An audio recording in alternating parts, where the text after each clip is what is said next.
kalau kita melihat nilai rapot anak dan ya tadi kalau hasilnya bagus ya kemudian gembira, tapi kalau hasilnya kemudian kurang ya tadi Ibu sudah mengatakan yang harus dilihat adalah apa sih yang kemudian lebih diminati anak ini Bu ya tadi ya, atau kalau kemudian kita merujuk pada nilai pelajaran kita fokus ke yang nilainya tinggi gitu Bu ya, karena memang anak SMA ini kalau anak SMA, SMP, SD ini kan pelajarannya banyak gitu kan Bu. Iya. Dan saya kira memang tidak semua orang akan bisa tinggi di semua bidang. Iya. Gitu ya. Tidak, ada orang yang memang bisa begitu, tapi ya tidak banyak gitu iya, ya. Betul. Dan yang harus dilakukan kan ada dua pertanyaan Bu, yang juga apa ya, dua pendapat lah yang mengatakan kalau kemudian misalnya lah rapotnya itu ada yang kemudian bagusnya di bahasa Indonesia gitu ya. Lalu kemudian yang kurang bagus itu mungkin di matematika atau di sainsnya gitu ya. Kan ada orang berpendapat bahwa memang kembangkan yang memang potensi yang menjadi fokusnya itu ya bahasa Indonesia. Karena penulis-penulis besar juga terkenal itu ya. Atau kemudian mengembangkan yang matematikanya ini belum bagus, berarti kemudian di les di drill matematika itu kalau ikut lebih cenderung yang mana? Jadi kembali kalau nilai rapor itu kan kumulatif ya Pak, ya kumulatif. Nggak apa-apa atau tidak salah ketika ada nilai salah satu mata pelajaran yang kurang boleh dibantu dengan belajar tambahan gitu. Tapi itu juga harus kesepakatan dengan anak, karena anak yang menjalani. Kita tahu sekarang anak sekolah juga udah sampai sore hari, belum lagi ada ekstrakurikuler begitu ya Pak. Kapan lagi dia punya waktu sendiri untuk rileks? Nah, jadi time dia ya. Iya, jadi kita perlu diskusi. Bagaimana kalau kita tambah dengan les, Nak? Apakah kamu setuju? Nah, tetap kita kasih tujuannya, targetnya apa, supaya bisa menopang nilai kamu yang kurang. Nah, ketika dia setuju, artinya sudah ada kerelaan dari dia untuk mengorbankan sedikit waktunya untuk les tambahan, gitu kan Pak. Kalau saya mendengar dari tadi yang Ibu katakan kan kita diskusi dengan anak, berarti memang istilahnya kan kalau kita bicara parenting gitu ya, berarti memang parenting itu anak dilibatkan terhadap apa yang dia lakukan gitu ya, enggak kemudian besok kamu les piano gitu ya, atau besok kamu les ini gitu, yang orang tua yang menentukan, tapi anak diajak diskusi supaya ini apa Bu, timbul kesadaran atau bagaimana untuk diskusi ini dalam hal ini? Kalau nanti tujuan akhirnya lebih ke arah komitmen Pak. Komitmen? Iya, komitmen. Mungkin kalau kita bilang, kamu les ya, titik, dia lakukan, bisa jadi itu tidak akan berkelanjutan, karena tidak ada niat yang muncul dari diri dia, komitmennya jadi kurang kuat, maka itu tidak akan menetap Pak. Itu. Dan hasilnya juga agak diragukan karena dia sendiri sudah tidak niat ya, sama seperti kita melakukan sesuatu yang kita tidak sukai, kita juga motivasinya nggak full di situ. Mungkin dia juga tetap les tapi pikirannya udah mau main basket, pikirannya sudah pengen tiduran gitu dan tidak fokus, artinya waktunya juga akan sayang terbuang. Iya, begitu Pak. Berarti memang penting dalam hal diskusi karena kalau kita bicarakan ada orang tua yang otoriter juga Bu ya. Pokoknya kami orang tua itu selalu berpikir untuk yang terbaik untuk anaknya gitu ya. Pasti. Walaupun memang anak juga punya pemikiran yang terbaik untuk dirinya itu ke depan apa. Dan dalam hal ini kemudian yang harus dilakukan adalah berdiskusi gitu ya. Ini kadang ya juga pilihan universitas ini Bu yang kemudian saya selalu mengatakan ke anak-anak, diskusikan dengan orang tua apa yang menjadi pilihanmu gitu ya. Karena pertama orang tua punya pemikiran yang berbeda denganmu, dunia mereka berbeda, pengalaman mereka berbeda, yang kemudian kalian harus diskusikan dengan orang tua terhadap pilihan gitu ya. Ada pilihannya, kemudian saya selalu mengatakan nih, kalau kamu nggak bisa diskusi, artinya diskusi denganmu itu terhenti, undanglah guru, ajaklah guru untuk terlibat, untuk menjelaskan bahwa misalnya anak ini memang kemampuan misalnya di bahasa lebih tinggi daripada di matematika. Jadi memang kalau dia mengambil jurusan hukum lebih bagus daripada mengambil kedokteran misalnya kan gitu kan Bu. Itu yang saya katakan, ajak juga libatkan orang tua. Kalau libatkan guru. Kalau guru nggak bisa kan ada hasil tes. Kalau misalnya kan guru juga tidak punya kemampuan untuk bisa menjelaskan hasil tes secara baik. Misalnya tesnya di mana atau kemudian tes lagi dengan menggunakan jasa psikolog juga bisa menjembatani yang tadi juga Ibu katakan, supaya misalnya ya seperti tadi Bu, kita pun mau benar-benar demokratis, anak itu merasa merasa bahwa profesi apa yang dilakukan didukung orang tuanya, dan dia komitmen gitu ya. Itu yang kemudian harus menjadi catatan, karena pengalaman saya menjadi orang tua itu ada proses belajar. Betul. nggak ada rapornya dan ya Pak. Ya, misalnya di psikologi itu kan ada juga psikologi keluarga kan ya. Kita belajar juga psikologi perkembangan anak mulai dari usia dini sampai psikogerontologi tentang lansia gitu ya. Tapi menghadapi langsung, saya juga ini gimana tuh sebenarnya gitu ya. Anak saya usia 3 tahun, 3 tahun 6 bulan gitu ya. Dan banyak hal yang kemudian ini nggak cocok dengan teori sih.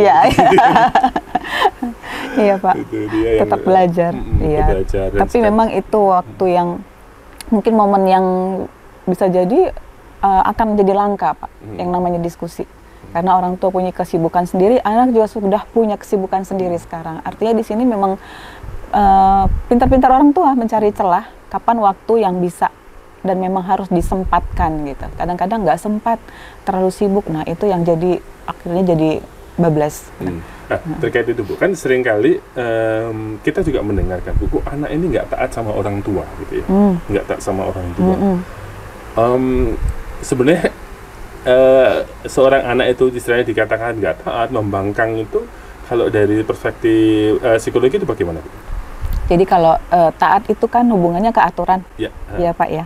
Nah, atau nurut orang tua gitu. Iya, nurut orang tua. Nah, kalau sekarang kita perlu jeli lihat, harus bisa bedakan juga antara nurut dan pasif. Iya, nurut dan pasif itu mungkin kalau istilahnya bisa beda tipis.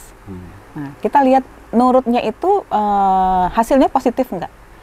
Atau jangan-jangan dia sebenarnya pasif, hanya ngikut, nggak tahu, dan akhirnya dia tidak punya kemauan sendiri, tidak punya ide sendiri, yang membuat anak jadi hanya nerima aja. Nah, jadi memang orang tua harus tetap lagi observasi sampai lihat hasilnya seperti apa. Apakah ini termasuk kategori patuh atau pasif? Gitu. Kalau positif hasilnya itu bisa ke patuh, tapi kalau negatif anaknya kok jadi harus nunggu ya, kok harus disuruh ya. Nah, itu jadi berarti dia yang pasif. Nah, di situ Pak, itu memang perlu kembali lagi kejelian orang tua dan kerjasama orang tua antara ayah dengan ibu. Dan itu sebenarnya kan saya sering mengatakan kalau saya bimbing misalnya orang-orang yang akan menikah itu kan ada persiapan untuk hidup berkeluarga itu kan. Kalau di Katolik kan ada itu kan. Saya mengatakan kan sekarang orang cerita tentang bonding itu kan Bu ya. Ikatan antara orang tua dan anak itu kan dimulainya sebenarnya saat dari kecil gitu ya. Dari kecil orang tua, bapak atau ibu itu kan harus, bapak dan ibu itu kan harus terlibat pada pendidikan anak gitu ya. Nah, kalau kemudian saya sering mengatakan begini, kalau seorang tua entah bapaknya atau ibunya itu dari kecil tidak terlibat ke pendidikan anak, maka saat anaknya udah dewasa, maka ya tidak punya istilahnya dalam tentu ikatan darah ya, ikatan darah biologis ya, tapi ikatan perasaan itu kan bisa jadi tidak terbentuk, gitu ya. Dan itu yang membuat anak tidak taat, gitu kan. Saya sering mengatakan itu karena orang tua dengan sekarang teknologi ini kan seringkali juga membuat tadi Bu sibuk di kerja, tapi kemudian masing-masing punya me time-nya sendiri, gitu ya. Itu yang kemudian saya kira harus disadari juga orang tua untuk terlibat dalam perkembangan anak itu Bu ya. Itu. Karena ya itu. Attachment kan Bu ya, kalau untuk kalau tidak ada itu ya kemudian pengalaman saya bahwa ya orang tua seperti orang lain dalam arti tertentu gitu ya, yang memberi nasihat jadi nggak masuk karena ya dianggap ya nggak ada kedekatan gitu kan. Dan anak bisa saja ekstrimnya gitu Pak ya, bisa saja mengatakan selama ini mama kemana, selama ini bapak kemana gitu, kenapa baru sekarang memberi saya mungkin komentar, kritikan, tapi tidak mengikuti dari awal perkembangannya dengan betul. Jadi hanya sekedar ya, kalau tadi bapak katakan hanya tinggal serumah gitu, tinggal serumah tapi tidak ada keterbukaan, tidak ada waktu untuk saling mengenal. Nah, ini seringkali bisa jadi terlewatkan karena kesibukan. Jadi ini memang jadi PR buat para orang tua sekarang Pak. Dan itu memang dimulai harus sejak dini, sejak kecil. Nggak bisa kemudian saya nanti akan melibatkan kalau anak udah dewasa, udah mulai tiba-tiba gitu. gitu ya. Jadi saya sering dinasihati oleh teman-teman di kantor ini kan Bu. Anak usia 3 tahun ini kan kelekatan dengan kita itu kan tinggi. Gitu kan. Saya sering kali dinasihati, mumpung anak masih kecil itu masih mau diajak main, ajaklah main. Justru kalau udah dewasa, dia udah punya dunia sendiri. Saat misalnya kita mau dia main gitu ya, kita ikut juga nggak akan dibolehkan gitu ya. Karena dunia dia beda dengan dunia kita. Betul, gitu. Sehingga sering kalau udah pulang ya kemudian istilahnya untuk ya paling kan sampai dia batas usia berapa yang kemudian dia mau bermain gitu. Iya. Ya kalau buat kami ibu-ibu tuh ada seperti candaan gitu ya Pak ya. Ini anaknya mau minta ikut aja gitu ya. Tenang, nanti ada masanya. Nanti ada masa ketika kamu ajak dia tidak mau ikut justru. Jadi ketika dia minta ikut, bawalah. Gitu. Begitu Pak. Itu juga sering dinasihatkan oleh teman-teman di sini. Mumpung anaknya masih mau ikut, ajaklah. Kalau nanti sudah dewasa, sudah remaja, kita mau ikut aja, udah nggak boleh. Kita mau ikut, dia nggak jadi pergi. Iya, betul. Itu saya sudah ngalamin. Karena kita sedang Bapak ini nggak ikut kan, mau main dengan teman-teman.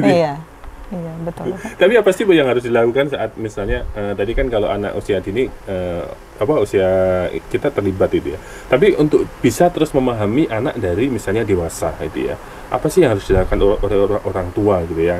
Saat anaknya sudah dewasa kan pergaulan sudah lebih banyak dengan teman-temannya daripada dengan orang tua. Itu apa sih yang harus dilakukan untuk supaya pendampingan ke anak ini tetap ada gitu. Iya, kembali lagi komunikasi Pak. Jadi ketika dia sudah pasti ada waktunya dia pulang ke rumah kan gitu ya. Nah di situ kita ambil waktu untuk banyak bertanya, dengan banyak bertanya itu tentunya kita harus banyak mendengar juga. Nah seringkali kita orang tua banyak bertanya tapi tidak mau mendengar apa yang disampaikan anak. Ya, jadi malah kadang-kadang pertanyaan itu seperti menjudge. Iya, atau jadi pertanyaan seperti seorang intel gitu ya. Iya, jadi interogasi gitu ya Pak. Itu juga harus kita hindari. Jadi jangan sampai dia merasa terpojok. Nah, ketika terpojok itu yang memungkinkan nanti dia justru berbohong karena dia sudah merasa dia sudah tidak nyaman posisinya. Tapi buat dia nyaman, pertanyaannya pertanyaan terbuka. Tapi dari situ kita jadi tahu, lingkungannya seperti apa, temannya seperti apa yang dia lakukan itu bisa kita tahu. Gitu dari situ. Jadi kembali lagi memang komunikasi dan pesan penting untuk orang tua memang banyaklah mendengar. Ya, memang terdengarnya atau terlihatnya mendengar ini pasif atau membosankan, tapi justru pada saat mendengar itu kita sebenarnya aktif karena kita harus menyimak dan dari informasi si anak kita bisa hubungkan dan bisa ngambil kesimpulan. Seperti apa lingkungan dia, seperti apa teman-teman dia, seperti apa kemauan dia. Dan itu juga sekali lagi dimulai sebenarnya saat anak usia dini Bu ya, karena ada anak TK juga pengen cerita pengalaman dia di sekolah dan orang tua kalau sibuk kan nggak penting kan. Jadi satu sisi cerita anak ini kan nggak terlalu penting jadi nggak didengarkan. Jadi kalau dari awal-awal nggak didengarkan terus kemudian anak diharap nanti kalau usia dia sudah dewasa cerita ya nggak mungkin juga sih saya kira ya. Mulai dari awal tadi yang Ibu katakan orang tua mau mendengarkan cerita seorang anak yang masih usia TK yang nggak terlalu penting untuk didengarkan. Buat kita terlalu penting, tapi buat dia itu sangat penting untuk dia ceritakan. Orang tua peduli dengan dia. Jadi saya teringat 2 hari lalu saya dengar cerita teman gitu ya Pak ya. Jadi ketika kecil si anak sering bertanya, nanti dulu, lagi sibuk. Nanti. Jadi selalu nanti sampai akhirnya ya si anak mencari mamanya gitu. Kebetulan teman saya laki-laki. Dia mencari mamanya dan pada saat dia sudah mulai beranjak remaja, si ayah merasa anak kurang dekat. Nah, kalau dia coba balik ke belakang, ya itu penyebabnya. Karena dari awal seperti ada penolakan, sejak kecil seperti ada penolakan. Jadi jangan salahkan ketika dia menginjak remaja, dia akan lebih tanya mama atau mungkin konsultasinya ke mama gitu. Loh, kok saya sepertinya nggak ditanyain sama anak saya ya. Nah, gitu. Jadi jangan sampai hanya merasa ini si anak nggak adil atau hanya sayang sama mamanya. Nah, kita coba ingat apa yang kita lakukan beberapa tahun ke belakang. Itu Pak. Itu yang saya sering kali menekankan Bu. Mana saya pernah baca artikel yang itu cukup menarik. Kemarin saya waktu saya diberi menjadi narasumber seminar, saya mengatakan di Indonesia itu nanti Ibu bisa cari itu datanya fatherless. Fatherless itu dia Indonesia itu peringkat ketiga. Iya. Jadi karena mungkin faktor budaya atau apa, jadi fatherless itu kan ketidakhadiran ayah dalam pendidikan anak. Ketidakhadiran bukan berarti ayah bapaknya ini meninggal, bukan ya, tapi fisiknya ada. Iya, fisiknya ada, dan dia fisiknya tidak mau terlibat. Dan Indonesia itu fatherless itu ketiga. Saya kalau nggak salah ya ke pertama itu Jepang atau mana itu, yang Indonesia ketiga itu ya, sampai di situ dituliskan Indonesia itu darurat ayah. Itu yang seringkali istilahnya ya, punya masalah terhadap pendidikan anak, terutama anak kecil. Itu kan kalau menurut artikel itu ya seorang ayah gitu ya, karena ayah merasa sudah sibuk bekerja, hidupnya didedikasikan untuk anak, dan kemudian istilahnya waktu kecil abai gitu ya, yang saya kira relate dengan apa yang Ibu ceritakan tadi gitu ya. Yang ini juga harus menjadi perhatian bahwa orang tua itu kan dua orang, bapak dan ibu, dan ini keseimbangan pendidikan antara bapak dan ibu ini berdampak besar pada perkembangan anak gitu ya. Betul. Iya.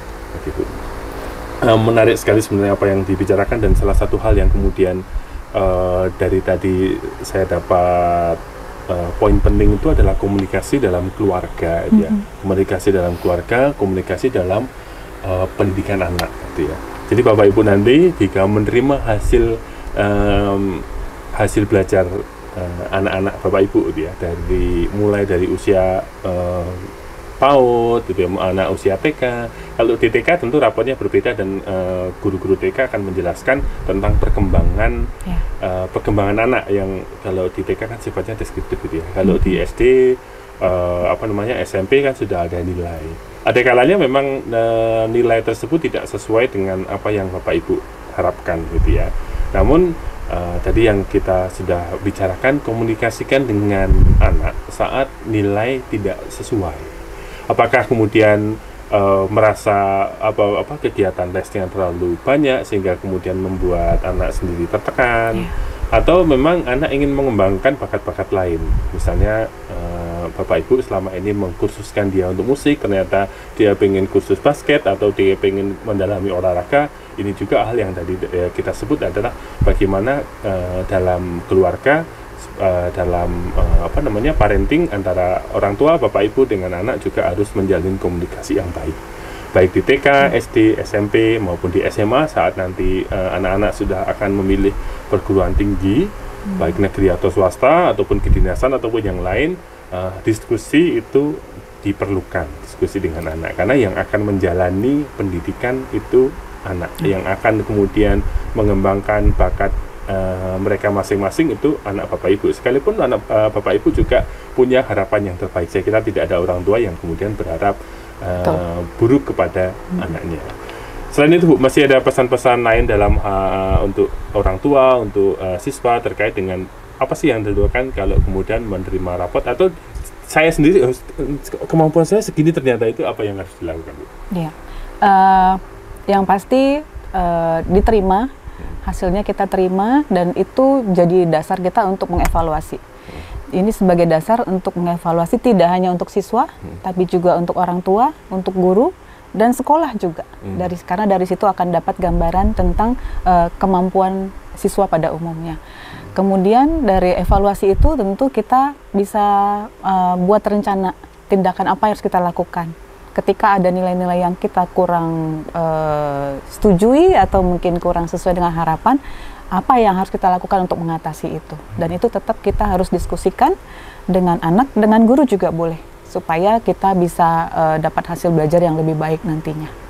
Gitu, Bang, hal yang baik kalau seseorang itu mengembangkan dirinya sesuai dengan potensinya yang potensinya gitu ya. Sehingga saya sering mendengar istilah bahwa mengembangkan diri sesuai dengan potensi terbaiknya gitu ya. Terbaiknya itu kita nggak harus melihat saya membandingkan dengan teman, tapi potensi terbaik dari diri kita masing-masing gitu. Dan salah satunya kalau dengan tadi evaluasi diri, kita melihat hasil-hasil belajar kita masing-masing. Kalau untuk siswa, kalau memang merasa kurang yakin lagi, bisa datang ke biro psikologi. Jadi personal quality bisa Bapak Ibu mulai dari SD, kalau TK ya. Kalau putra Bapak Ibu merasa bahwa kok ini perkembangannya begini, kurang yakin, silahkan datang mulai dari TK itu, supaya juga bisa diarahkan kalau ada hal-hal yang menurut Bapak Ibu tidak sesuai dengan harapan, itu juga bisa datang ke sana untuk konsultasi supaya kalau bisa dideteksi sejak dini lebih baik, bisa Pak. lebih baik, Iya, gitu ya, bisa betul. lebih baik Iya. ke depannya gitu ya. Iya. Sedikit tambahan Pak, tadi kalau usia sebelum TK juga bisa. Sebelum TK Iya, bisa. Oh, jadi iya. ada orang tua seperti pengalaman saya di ruang konseling itu anak umur 3 tahun sudah dibawa karena berkaitan dengan keterlambatan bicara yang baru disadari begitu, yang mungkin selama ini tunggu mungkin belum waktunya gitu. Nah itu memang harus segera dideteksi supaya kita tahu tindakan apa yang harus kita lakukan dan hasilnya nanti tidak mengganggu proses dia untuk lebih matang dalam belajar.